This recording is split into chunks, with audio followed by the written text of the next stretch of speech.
Hi, I'm Gary Houchins. I'm Professor of Education Administration at Western Kentucky University, and I'm launching this series of videos to highlight and elaborate on my writing and advocacy work on education policy issues.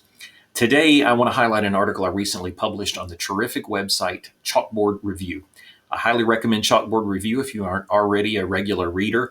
This website is run by practicing teachers, and they want to explore education topics from a wide variety of intellectual perspectives and not just the tired old left-wing lens of the teachers' unions and the education establishment.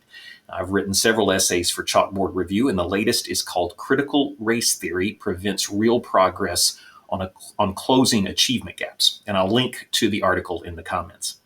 Now, critical race theory is a relatively new concept for most Americans, so it's probably worth spending a little time talking about what it actually is. Critical theory emerged from German and French academics in the middle of the 20th century, and it's slowly become a dominating force in American and European intellectual circles. Critical theory, especially as it is applied to the social sciences, education, and humanities, places all of its emphasis on relationships of power. Who has the power? How do they use it? And how do they preserve their power?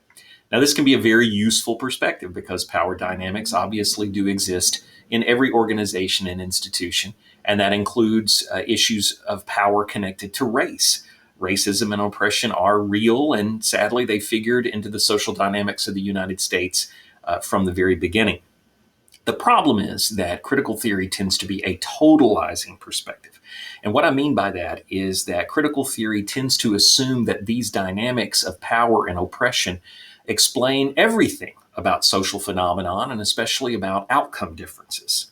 So, for example, in education, wherever we see differences in the population of white students compared with Black or Latino students or other minority groups, we can assume that some sort of structural or systemic racism is at play, and perhaps it's the primary cause of those differences.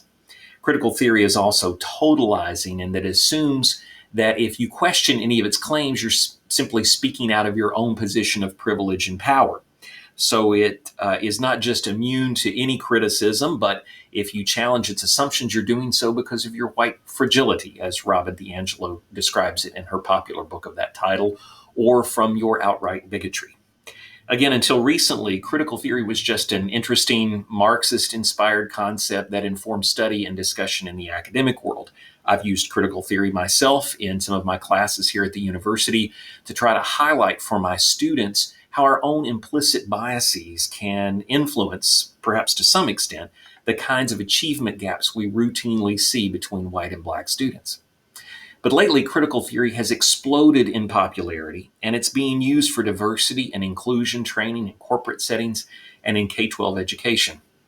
And instead of being treated as just one perspective on the very real issue of disparate outcomes based on race, critical theory is being treated like the only acceptable lens through which we can investigate these issues.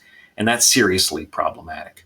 In my Chalkboard Review essay, I argued that the assumptions of critical theory actually make it harder for us to have a meaningful discussion about closing achievement gaps.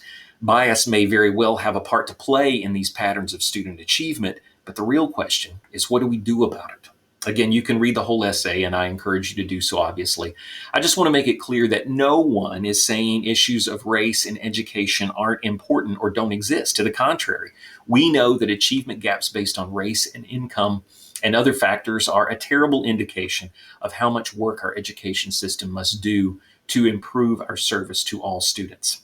The question is how we best address those issues. Critical theory defines us by the color of our skin. It divides us into groups of oppressors and oppressed in ways that totally gloss over individual differences, personal agency, and a host of other factors.